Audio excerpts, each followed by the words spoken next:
Hello दोस्तों, स्वागत है आपका अपने YouTube channel only study centre 2.0 में।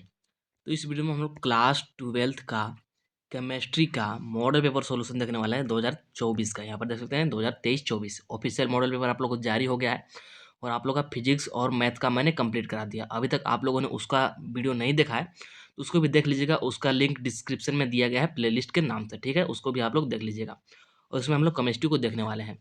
चलिए वीडियो को स्टार्ट करते हैं। और वीडियो को स्टार्ट करने से पहले हमारे चैनल पर नए हो तो चैनल को सब्सक्राइब करके जरूर रख लीजिएगा। साथ ही बेल आइकन को भी प्रेस कर लीजिएगा और वीडियो को अपने दोस्तों के पास शेयर जरूर कीजिएगा, ठीक है। चलिए हम लोग यहाँ पर देख लेते हैं। ये क्लास 12th केमिस्ट्री का है और फुल मार्क्स आप लोग का रहेगा 70, ठीक है। और देखते हैं यहाँ पर सबसे पहले सामान्य निर्देश यानी कि जनरल इंट्रोडक्शन, जो कि आप लोग को जानना बहुत जरूरी है कि आप लोग का पैटर्न किस प्रकार का है। तो प्रश्न 1 से 25 तक बहुविकल्पीय प्रश्न है, मतलब कि 1 से लेकर के 25 तक क्या है, और मल्टीपल चॉइस क्वेश्चन यानी कि ऑब्जेक्टिव क्वेश्चन है। इसके बाद आगे देख लीजिए 26 से 34 तक अति लघु उत्तरीय प्रश्न यानी कि 26 से 34 तक वेरी शॉर्ट आंसर क्वेश्चन है, ठीक है। इसके बाद आगे है, आगे देख लीजिए। आगे यहाँ पर देखते हैं। और ये जो आप लोग का 26 से 34 नंबर वाला है, ये इसमें 7 प्रश्नों का उत्तर देना क्या है, अनिवार्य है, ठीक है। और यहाँ पर ये इसका मान 1 नंबर होगा, मतलब कि 1 नंबर ही आप लोग को मिलेगा, 1 नंबर वाला क्वेश्चन है। फिर है प्रश्न संख्या 35 से 42 तक लघु उत्तरीय प्रश्न है, जिसमें से किन्हीं 6 प्रश्नों का उत्तर देना अनिवार्य है और इसमें से 6 प्रश्न का उत्तर देना अनिवार्य है, ठीक। और ये हमारे 3 मार्क्स वाले क्वेश्चन है, 3 मार्क्स वाले। फिर 43 से 48 तक दीर्घ उत्तरीय प्रश्न है, मतलब कि 5 नंबर वाला क्वेश्चन, और इनमें से 4 प्रश्नों का उत्तर देना अनिवार्य है।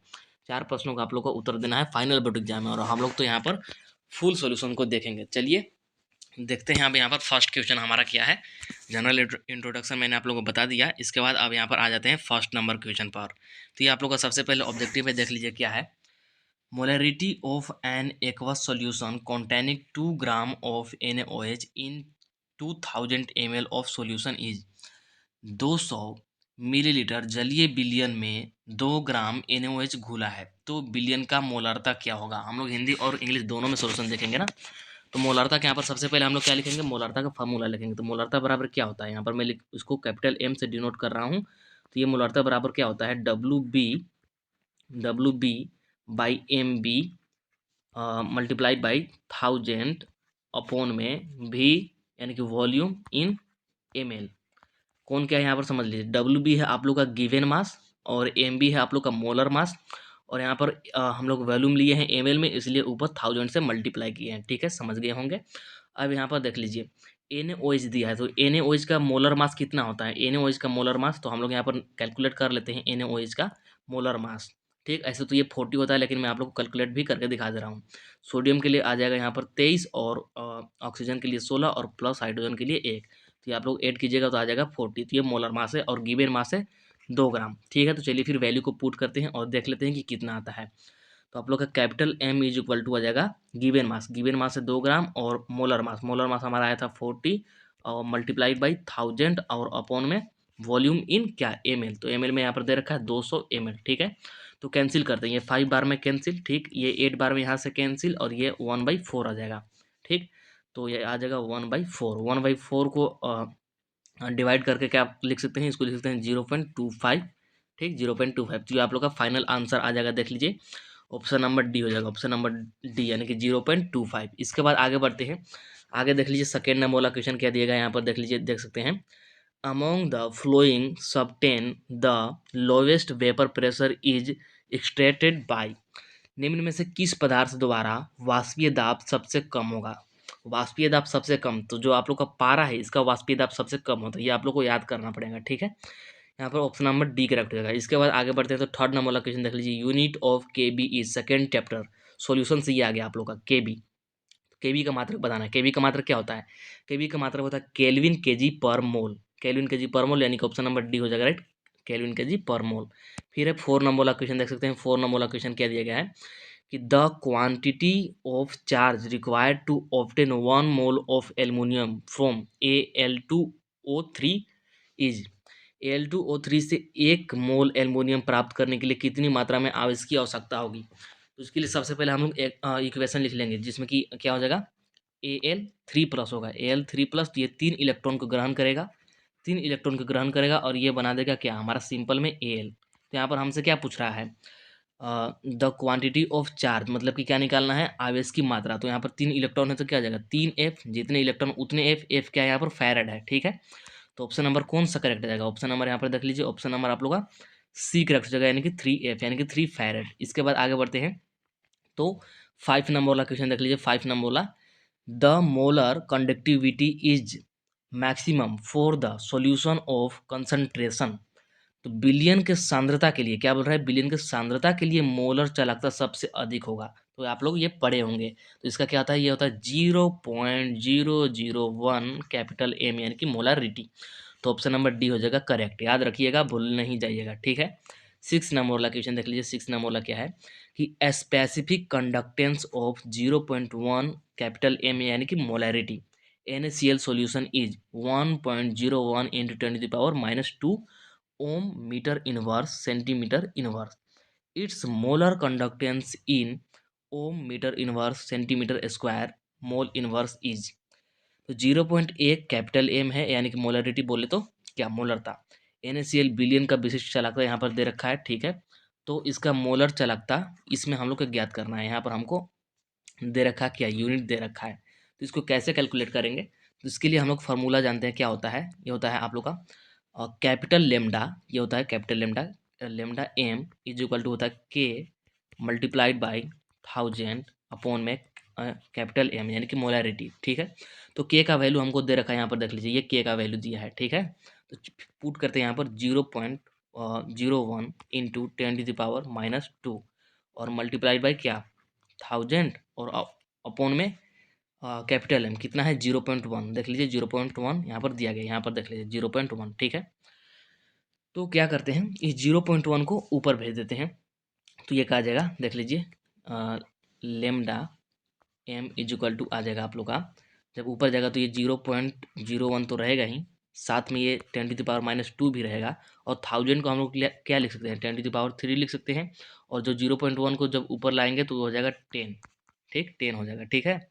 और नीचे वाले सारे कैंसिल, तो आ जाएगा 1.01 इंटू 10⁻, कितना, यहाँ देख लीजिए 3 और एक यहाँ पर पावर है 4 और -2, तो कितना, प्लस का 2 आ जाएगा, यानी कि 10⁻2, ठीक है। तो 10⁻, यहाँ पर 2 देखते हैं कहीं पर दिया गया है, 1.01 इंटू 10⁻2।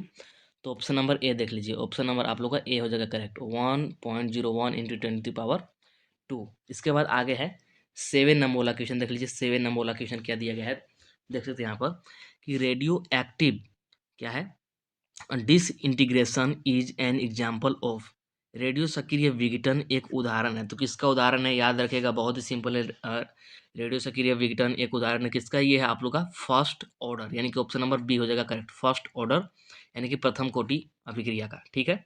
इसके बाद आगे बढ़ते हैं, तो 8 नंबर वाला क्वेश्चन देख सकते हैं, क्या दिया गया है 8 नंबर वाला, the unit of rate and rate constant are same for a reaction. Hindi में भी देख लीजिए, हिंदी वाले स्टूडेंट, क्या है कि किस अभिक्रिया का दर तथा दर स्थिरांक का मात्रक समान होता है। दर और दर स्थिरांक, यानी कि रेट और रेस्ट कांस्टेंट, दोनों का यूनिट क्या होता है, सेम होता है, ठीक है। तो ये क्या होता है, ये होता है आप लोग का जीरो ऑर्डर रिएक्शन, यानी कि ऑप्शन नंबर ए हो जाएगा करेक्ट, जीरो ऑर्डर, यानी कि शून्य कोटि अभिक्रिया। इसके बाद है 9 नंबर वाला क्वेश्चन देख सकते हैं। 9 नंबर वाला क्वेश्चन क्या दिया गया है, the rate constant for a first order reaction is, यहाँ पर दे रखा है rate constant first order reaction के लिए, ठीक है। The half life period of reaction is, half life period हमको निकालना है। एक प्रथम कोटि अभिक्रिया का दर स्थिरांक ये दे रखा है 2 × 10⁻² मीटर इनवर्स है, तो इसका अर्ध आयु क्या होगा। तो इसको हम लोग कैसे निकालेंगे, ठीक है। फर्स्ट ऑर्डर के लिए T half is equal to क्या होता है, T half is equal to first order के लिए क्या होता है, ये होता है 0.693, 0.693 अपॉन में के, ठीक है। और के यहाँ पर हमको वैल्यू दे रखा है 2 × 10⁻², तो चलिए यहाँ पर पुट करते हैं इसको, 0.693 अपॉन में 2 × 10⁻², ठीक है। तो इस क्या करेंगे, 0.693 को 2 से डिवाइड लगाएंगे तो कितना आ जाएगा, ये आप लोग आ जाएगा 0.3465, और ये 10⁻², ऊपर जाकर के 10⁻+2 हो जाएगा, ठीक है। तो इसको हम लोग क्या लिख सकते हैं, अगर यहाँ पर ऐसा कर दें 34.65 ऐसे लिख सकते हैं, दो यहाँ पर इसको दे दिए, मतलब कि 100 से मल्टीप्लाई कर देते 34.65 आ जाएगा। तो ऑप्शन नंबर बी देखिए, ऑप्शन नंबर बी हो जाएगा करेक्ट, यानी कि 34.65 मिनट। ठीक है, इसके बाद है देख लीजिए 10 नंबर वाला क्वेश्चन क्या है, देख लीजिए। During the course of the chemical reaction the rate of reaction, किसी रासायनिक अभिक्रिया के दौरान अभिक्रिया का दर क्या होता है। रासायनिक अभिक्रिया के दौरान अभिक्रिया का दर समय के साथ घटता जाता है। ठीक है, यानी कि ऑप्शन नंबर हो जाएगा C, decreases with time. Option number C हो जाएगा करेक्ट। ठीक है, फिर देख लीजिए 11 नंबर वाला क्वेश्चन क्या है। 11 नंबर वाला यहाँ पर दिया गया है, which of the flowing transition metal ion is colourless, इनमें से कौन सा संक्रमणीय धातु आयन रंगहीन है। रंगहीन के लिए हम लोग क्या देखेंगे, आप लोग का जो डी कक्षक होता है, इलेक्ट्रॉनिक विन्यास करेंगे तो जो डी कक्षक होता है, डी कक्षक ये क्या होना चाहिए, पूर्ण रूप से भरा होना चाहिए, तो उसको हम लोग बोलेंगे रंगहीन। तो हम लोग यहाँ पर चेक करते हैं, देख लीजिए जेड को आप लोग चेक कीजिए, जेड कितना होता है 30 होता है, तो इसका इलेक्ट्रॉनिक विन्यास करेंगे तो क्या आ जाएगा आर्गन 18 तक, और फिर आ जाएगा, फिर यहाँ पर आ जाएगा आप लोग का 4s2 और 3d10। ठीक है, ये होता है। ठीक हो गया आप लोग का, और यहाँ पर दिया गया है क्या देखते हैं, ऑप्शन नंबर देख लीजिए सी में है Zn2+, तो Zn2+ मतलब कि तो दो इलेक्ट्रॉन निकाल देंगे, तो यहाँ पर 4s2 से दो इलेक्ट्रॉन निकल जाएगा, तो क्या बचेगा आर्गन हमारा बचेगा 18 तक, और 3d10 बचेगा 3d10। तो देख सकते हैं यहाँ पर डी में 10 इलेक्ट्रॉन भरे हुए हैं, तो यही होगा आप लोग का क्या रंगहीन, यानी कि कलरलेस, यानी कि ऑप्शन नंबर यहाँ पर सी हो जाएगा करेक्ट, यानी कि Zn2+। इस प्रकार से चेक करेंगे। फिर है 12 नंबर वाला क्वेश्चन, देख लीजिए 12 नंबर वाला क्वेश्चन क्या है, which of the flowing metal ion has highest magnetic momentum, इनमें से कौन सा संक्रमणीय धातु का चुंबकीय आघूर्ण सर्वाधिक है। चुंबकीय आघूर्ण सर्वाधिक बताना है। ठीक, तो इसको हम लोग कैसे चेक करेंगे, यहाँ पर सबसे पहले हम लोग चेक करेंगे अयुग्मित इलेक्ट्रॉन, यानी कि नॉन पेयर इलेक्ट्रॉन चेक करेंगे। ठीक है, तो यहाँ पर देखते हैं हम लोग Cu2+ में चेक करते हैं, Cu2+ में, तो Cu2+, तो इसका परमाणु क्रमांक कितना होता है, परमाणु क्रमांक होता है 29। ठीक, तो यहाँ पर अगर इलेक्ट्रॉनिक विन्यास करेंगे तो लास्ट में कितना आ जाएगा, डी में 9 आएगा। ठीक, तो यहाँ पर देख सकते हैं कितना डी में कितने खाली हैं, एक खाली है, यहाँ पर बोल सकते हैं कि एक खाली है डी में। ठीक, और ऐसे ही यहाँ पर फिर दिया गया है क्या, Ni2+ दिया गया है, Ni2+। अभी मैं बताता हूँ कि इसको हम लोग कैसे चेक करेंगे। Ni2+ में देखेंगे तो डी में 8 इलेक्ट्रॉन है, मतलब कि यहाँ पर दो खाली इलेक्ट्रॉन है डी में। ठीक, मतलब कि दो कम है, इस प्रकार से बोल सकते हैं। ऐसे ही यहाँ पर देख सकते हैं CO2+ में अगर चेक करेंगे, CO2+ में तो इसका परमाणु क्रमांक होता है 27, तो ये D7, मतलब कि डी में 7 आ जाएगा, तो यहाँ पर खाली कितने हैं, खाली हैं 3। ठीक, ऐसे ही अगर चेक करेंगे क्या, Fe2+ में, तो इसका परमाणु क्रमांक होता है 26, तो ये आ जाएगा डी में 6। ठीक, तो खाली कितना है, खाली यहाँ पर देखा जाए तो खाली है 4। तो जितना ज़्यादा खाली होगा वही आप लोग का राइट आंसर होगा। क्यों, क्योंकि मैंने अभी आप लोगों को बताया, और इसका एक फार्मूला भी होता है, चुंबकीय आघूर्ण को हम लोग किससे डिनोट करते हैं, रूट में n × n+2 ये होता है। ठीक, तो जितना n होगा, मतलब कि जितना ही आप लोग का इलेक्ट्रॉन खाली रहेगा, जैसे हमारा Fe2+ में क्या आया, Fe2+ में हम लोग का आया 4 इलेक्ट्रॉन खाली, तो यहाँ पर लिखेंगे 4 × 4+2 और अंडर रूट लगा देंगे। ठीक, तो यही आप लोग का मैक्सिमम वैल्यू निकल के आ जाएगा। ठीक है, तो ये पूछा था सर्वाधिक चुंबकीय आघूर्ण। ठीक है, तो ऑप्शन नंबर यहाँ पर क्या हो जाएगा, ऑप्शन नंबर डी हो जाएगा करेक्ट, ऑप्शन नंबर डी। फिर देख लीजिए, फिर आप लोग का 30 नंबर वाला क्वेश्चन कि द हाइब्रिडाइजेशन इन्वॉल्व इन, यहाँ पर दिया गया आप लोग का NiCN4 2-, इसमें हमको संकरण बताना है। संकरण ये आप लोग का आ गया कोऑर्डिनेटिंग कंपाउंड से क्वेश्चन। तो संकरण कैसे चेक करेंगे, यहाँ पर हम लोग संकरण कैसे चेक कर सकते हैं, तो इसका जब आप लोग बनाइएगा सबसे पहले इसका स्ट्रक्चर हम लोग बनाएंगे, तो इसका स्ट्रक्चर निकल के आ जाएगा स्क्वायर प्लेनर। ठीक है, स्क्वायर प्लेनर इसका स्ट्रक्चर निकलेगा, और स्क्वायर प्लेनर हम लोग स्ट्रक्चर निकाल लिए तो जानते हैं कि स्क्वायर प्लेनर का जो संकरण होता है, यानी कि हाइब्रिडाइजेशन होता है, ये होता है DsP2। ये याद होगा आप लोग को, 11th में भी पढ़ चुके हैं। तो ऑप्शन नंबर यहाँ पर बी का रख दीजिएगा, ऑप्शन नंबर बी। ठीक है, फिर देख लीजिए 14 नंबर वाला क्वेश्चन क्या है, 14 नंबर वाला question, which of the following is not a neutral ligand, निम्न में से कौन सा एक उदासीन लिगेंड नहीं है। उदासीन लिगेंड नहीं है मतलब कि उदासीन लिगेंड नहीं है, यहाँ पर बताना है। ठीक, मतलब कि जो प्लस माइनस में ना टूटे बताना है। ठीक है, तो यहाँ पर देख लीजिए जो आप लोग का ONO है, ONO इसको छोड़कर बाकी सभी में प्लस माइनस में टूट सकते हैं, तो यहाँ पर ये नहीं होगा, तो ऑप्शन नंबर सी हो जाएगा आप लोग का करेक्ट। ठीक है, इसको 15 नंबर वाला क्वेश्चन देख सकते हैं क्या दिया गया है, the number of ions given by PtNH3 6Cl4 in aqua solution will be. तो PtNH3 6Cl4 जलीय विलयन में कितना आयन देगा? तो जलीय विलयन में अगर इसको मतलब देखेंगे तो ये आयन में टूटेगा। तो कैसे टूटता है, सबसे पहले ये देखिए, ये आप लोग का टूटता है Pt, और यहाँ पर रहेगा आप लोग का NH3 6, और ये आप लोग का 4+ में टूटता है, और साथ में ये 4Cl- बनाता है। ठीक, इस प्रकार से टूटता है। तो हमसे पूछा यहाँ पर आयन, आयन, ठीक है। तो 4 आयन, तो यहाँ मतलब कि एक लिगेंड तो ये बन गया, ठीक, एक लिगेंड तो ये बन गया पूरा हमारा, एक और 4 यहाँ पर बना, तो 1 + 4 कितना निकल के आ जाएगा? 5 निकल के आ जाएगा पूरा। तो ऑप्शन नंबर यहाँ पर देख लीजिए, ऑप्शन नंबर यहाँ पर आप लोग का सी हो जाएगा करेक्ट, सी। इसके बाद है 16 नंबर वाला question, which of the flowing ligand from क्या है, चिलेट, निम्न में से कौन सा लिगेंड चिलेट बनाएगा? चिलेट का मतलब क्या है कि कम से कम ये आप लोग का दो साइड से अटैक करने का कहने का मतलब ये है कि दो साइड से अटैक करे, ठीक है। तो जो आप लोग का एसीटेट होता है, एसीटेट क्या होता है? ये होता है आप लोग का CH3C+O-, ये होता है एसीटेट। तो ये तो आप लोग का कहीं मतलब कि दो साइड से अटैक करेगा नहीं, तो ये नहीं होगा, ठीक। तो ऑप्शन नंबर ए नहीं होगा। फिर ऑक्सीलेट चेक करते हैं, ऑक्सीलेट क्या होता है? ओ COO-, और ये फिर एक और COO- से जुड़ा होता है, ठीक। तो ये एक तो इधर से अटैक कर सकता है, और एक ये इधर से अटैक कर सकता है, मतलब कि दो साइड से अटैक कर सकता है। तो यहाँ पर ऑप्शन नंबर आप लोग का राइट हो जाएगा, ऑप्शन नंबर बी, ठीक है। इसके बाद 17 नंबर वाला देख लीजिए, which of the following reaction follow Markovnikov rule, निम्न में से कौन सा अभिक्रिया मार्कोनिको के नियम का पालन करता है, यानी कि एम रूल, एम रूल, ठीक है। तो एम रूल हम लोग पढ़ चुके हैं, किसमें लगाते हैं? एल्कीन में लगाते हैं, किसमें? एल्कीन में, वो भी कैसा? अनसिमेट्रिक एल्कीन, अनसिमेट्रिक एल्कीन यानी कि असममित एल्कीन होना चाहिए। जैसे कि अगर एग्जांपल दो, जो CH3CH डबल बॉन्ड CH2, ये हो गया हमारा एग्जांपल, तो ये हो गया अनसिमेट्रिक एल्कीन।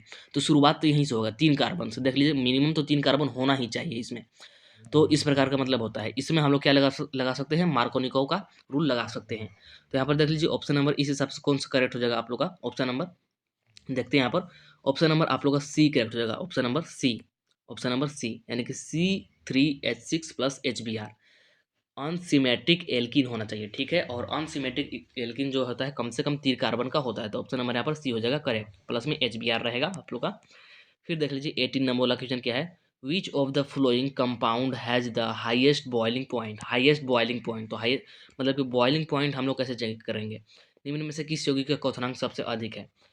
तो जिसका सरफेस एरिया सबसे ज़्यादा होगा उसका बॉइलिंग पॉइंट भी ज़्यादा होगा, और साथ में हम लोग एक और चेक करते हैं, जो आप लोग का यहाँ पर क्या होता है,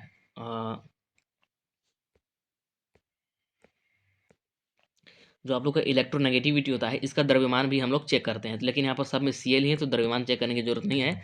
जो सबसे ज़्यादा यहाँ पर सरफेस घेरेगा उसका सबसे ज़्यादा क्वथनांक होगा। देख लीजिए ये तो होगा नहीं ऑब्वियसली, इससे ज़्यादा तो यही है। और इसको अगर बनाए डी वाले को, तो ये कुछ इस प्रकार से बनेगा CH3, और यहाँ पर बीच में CH, और मतलब कि C, और ऊपर है CH3, और एक है नीचे CH3, और यहाँ पर है Cl, ये कुछ इस प्रकार के स्ट्रक्चर बनेगा। वैसे ही सी वाला का स्ट्रक्चर भी बनाएंगे, तो ये कुछ भी मतलब ऐसे ही बनेगा।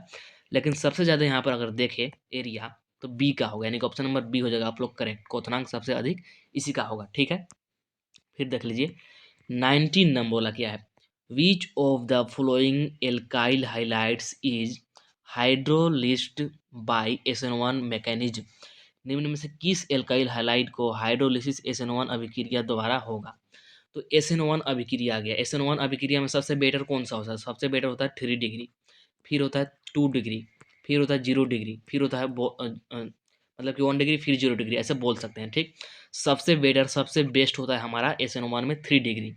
तो जो यहाँ पर 3 डिग्री होगा ऑब्वियसली वही हमारा सबसे अच्छा होगा। तो यहाँ पर ऑप्शन नंबर आप लोग डी चेक कीजिए, यहाँ पर ऑप्शन नंबर डी, इसका स्ट्रक्चर बनाएंगे तो कुछ इस प्रकार का बनेगा। सी है, ऊपर में है एक CH3, एक यहाँ पर है CH3, एक यहाँ पर है CH3, और यहाँ पर लगा है Cl। तो देख लीजिए ये क्या है, ये आप लोग का 3 डिग्री है, मतलब कि ये टर्सरी है, 3 डिग्री है। तो यही हो जाएगा आप लोग का right answer, option number D correct. इसके अलावा आप लोग चेक कीजिएगा तो कोई भी 3 डिग्री नहीं आएगा, जैसे ये 0 डिग्री, 0 डिग्री आ जाएगा, कोई 2 डिग्री आ जाएगा, इस प्रकार से आते हैं, ठीक है। इसके बाद आगे बढ़ते हैं, तो आगे देख लीजिए 20 नंबर वाला क्वेश्चन क्या है, 20 नंबर वाला, the age of hydro halogenation of alkyl halide with alcoholic K O H is. तो अल्काइल हाइलाइड का एल्कोहलिक केओएच के साथ डिहाइड्रेशन का क्रम तो वही आ गया, फिर से वही आएगा। 3 डिग्री सबसे बेस्ट, फिर 2 डिग्री, और फिर 1 डिग्री, और फिर 0 डिग्री। तो ऑप्शन नंबर कौन सा correct? Option number B correct, option number B correct. ठीक है, इसके बाद आगे बढ़ते हैं। आगे देख लीजिए 1 नंबर वाला क्वेश्चन देख लीजिए। Which of the following halo alkenes is most reactive. निम्न इनमें से कौन हेलो एल्केन सबसे अधिक सक्रिय, तो सबसे बेस्ट कौन सा होता है इसमें? 3 डिग्री, फिर 2 डिग्री, फिर 1 डिग्री। चेक करेंगे डिग्री। तो यहाँ पर हम लोग अगर चेक करेंगे तो ये आप लोग का 1 डिग्री है, ये भी 1 डिग्री, क्योंकि है 1 क्लोरोप्रोपेन, और ये भी है 1 ब्रोमोपेंटेन प्रोपेन, तो ये 1 पर है, तो 1 डिग्री हो गया। और यहाँ पर है 2 क्लोरोप्रोपेन और 2 ब्रोमोपेंटेन, ये दोनों हमारे क्या हो जा रहे हैं? 2 डिग्री हो जा रही है। ये भी 2 डिग्री, ये भी 2 डिग्री, तो डिग्री तो सेम आ रहा है। एक और चीज़ हम लोग यहाँ पर चेक करेंगे। सबसे ज़्यादा होता है आयोडीन का, फिर होता है आप लोग का ब्रोमीन का, और फिर होता है आप लोग का क्लोरीन का, और फिर होता है फ्लोरीन का। इसको भी आप लोग याद रखेंगे, ठीक। तो यहाँ पर देख लीजिए, यहाँ पर क्या दिया गया है? ये ब्रोमो दिया गया है, और यहाँ पर क्या दिया गया है? यहाँ पर क्लोरो दिया गया है। तो किसका ज़्यादा होगा? ब्रोमो का, यानी कि ऑप्शन नंबर कौन सा हो जाएगा? ऑप्शन नंबर यहाँ पर देख लीजिए डी, ऑप्शन नंबर डी। ये भी 2 डिग्री था, लेकिन फिर हम लोग आइडो ब्रोमो क्लोरो और फ्लोरो को यहाँ पर चेक किया, तो ये आप लोग का ब्रोमो वाला हो जाएगा राइट, ठीक है। इसके बाद आगे बढ़ते हैं। तो आगे देख लीजिए 22 नंबर वाला क्या है कि conversation of ethyl alcohol into acetaldehyde is example of. Ethyl alcohol को एसिडिहाइड में बदलना एक उदाहरण है। तो ये कौन सा उदाहरण है? इसको हम लोग कैसे बदलेंगे? देखिए क्या बोल रहा है, इथाइल एल्कोहल। तो यहाँ पर हम लोग ले लेते हैं इथाइल एल्कोहल।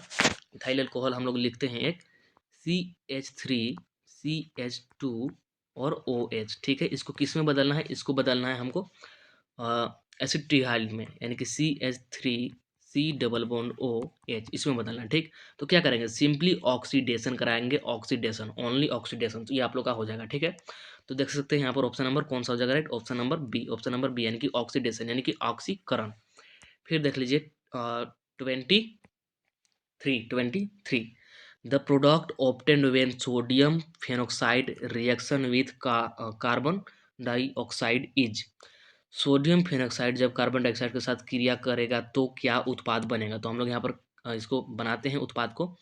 तो ये है हमारा क्या, सोडियम फिनोक्साइड लेते हैं, बेंजीन पर ONA लेंगे, ठीक। इसको कराएंगे CO2 से, यानी कि कार्बन डाइऑक्साइड से। तो ये क्या बनाता है? ये आप लोग का बनाता है, बेंजीन पर आ जाएगा आप लोग का OH, और साथ में ये आप लोग का रहेगा क्या? COOH। इसको क्या बोलते हैं? इसको हम लोग बोलते हैं सैलिसिलिक अम्ल, यानी कि ऑप्शन नंबर यहाँ पर कौन सा जगह? सैलिसिलिक अम्ल बोलते हैं इसको, यानी कि ऑप्शन नंबर यहाँ पर देख लीजिए, ऑप्शन नंबर आप लोग का सी करेक्ट हो जाएगा, सैलिसिलिक एसिड, यानी कि ऑप्शन नंबर सी। इसके बाद देख लीजिए 24 नंबर वाला क्या है? 24 ether is obtained from ethyl alcohol in presence of H2SO4 at. तो यहाँ पर टेम्परेचर से रिलेटेड क्वेश्चन आ गया, और एक टेम्परेचर से रिलेटेड क्वेश्चन आप लोग का रहेगा। किस ताप पर H2SO4 की उपस्थिति में इथाइल एल्कोहल को ईथर में प्राप्त किया जा सकता है? और टेम्परेचर आप लोग को याद रखना होगा, नहीं तो आप लोग गड़बड़ी कर देंगे। क्या हो गया यहाँ पर? हम लोग लेते हैं सबसे पहले इथाइल एल्कोहल, तो लेते हैं यहाँ पर कोई भी एक इथाइल एल्कोहल हम लोग लेते हैं 24 का। अगर कोई भी अगर इथाइल एल्कोहल ले ले, मान लीजिए यहाँ पर कोई इथाइल एल्कोहल है, मैं यहाँ पर लिख देता हूँ डायरेक्ट इथाइल अल्कोहल, ठीक है, इथाइल अल्कोहल। अब यहाँ पर क्या होगा समझिएगा, इथाइल एल्कोहल में अगर हम लोग 413 केल्विन देते हैं, 413 केल्विन टेम्परेचर देते हैं, तो क्या बनेगा? ये आप लोग को बन जाएगा ईथर, ईथर बनेगा, ठीक। क्या बनेगा? ईथर। और अगर 443 केल्विन दे देते हैं गलती से, अगर टेम्परेचर को ज़्यादा कर देते हैं, तो ये डायरेक्ट आप लोग का क्या बन जाएगा? इथेन बन जाएगा आप लोग का, इथेन, यानी कि डबल बॉन्ड आ जाएगा, ठीक है। तो आप लोग याद रखिएगा 413 केल्विन। तो option number C correct, option number C, ठीक है। इसके बाद देख लीजिए 25 नंबर वाला क्वेश्चन दिया गया 25 the product of hydrolysis of ozonide of I butane are. तो यहाँ पर देखते हैं इसका इसका क्या आ जाएगा, आप लोग को दिया गया है। क्या उत्पाद प्राप्त होगा जब आई ब्यूटिन के ओजोनाइड का जलीय अपघटन होगा? तो हम लोग यहाँ पर अगर जलीय अपघटन कराएं, इसका लेते हैं यहाँ पर CH3, क्या CH2CH डबल बॉन्ड CH2, ठीक है। और डबल बॉन्ड के मतलब जब डबल बॉन्ड जहाँ है वहीं से बॉन्ड टूटेगा, और क्या बनेगा? CH3CH2 और C डबल बॉन्ड O यहाँ पर बनेगा, और H यहाँ पर रहेगा, और प्लस में H C, और यहाँ पर भी H रहेगा, और डबल बॉन्ड यहाँ पर C रहेगा, ठीक है। तो ये क्या है, ये है आप लोग का मेथेनॉल, ये है आप लोग का मेथेनॉल हो जाएगा, और ये है आप लोग का प्रोपेनॉल। यहाँ पर 3 कार्बन वाला है, तो ये प्रोपेनॉल और ये मेथेनॉल। तो देख लीजिए कौन सा ऑप्शन हो जाएगा राइट, ऑप्शन नंबर सी, यानी कि प्रोपेनॉल और मेथेनॉल बनेगा, प्रोपेनॉल और मेथेनॉल, यानी कि ऑप्शन नंबर सी हो जाएगा करेक्ट। यहाँ पर आप लोग का ऑब्जेक्टिव क्वेश्चन कंप्लीट होता है। सब्जेक्टिव क्वेश्चन हम लोग नेक्स्ट पार्ट में देखेंगे। इस पार्ट में इतना ही, क्योंकि वीडियो ज़्यादा लंबा नहीं करना है, ठीक है। इस वीडियो में इतना ही। वीडियो पसंद आया होगा लाइक जरूर कर दीजिएगा, चैनल को सब्सक्राइब कर रख लीजिएगा, वीडियो को अपने दोस्तों के पास भी शेयर कर दीजिएगा। चलिए फिर मिलते हैं नेक्स्ट वीडियो में, ठीक है।